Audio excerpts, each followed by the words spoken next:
Hey guys, ready na naman tayo sa ating binagoongan. So, natin isito ng isito ang ating magluluto tayo ng binagoongan. Ang bango.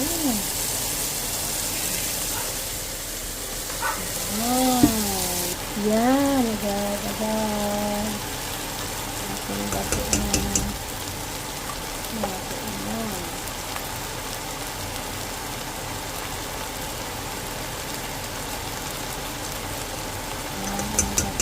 Guys, ayun na siya. Malapit na. Konti na lang. Okay, lalagyan na natin ang ating mga bago. Sa ating crispy bumubuangan. Lala. Ang bango. Ang bango talaga. Ayan, guys. Ito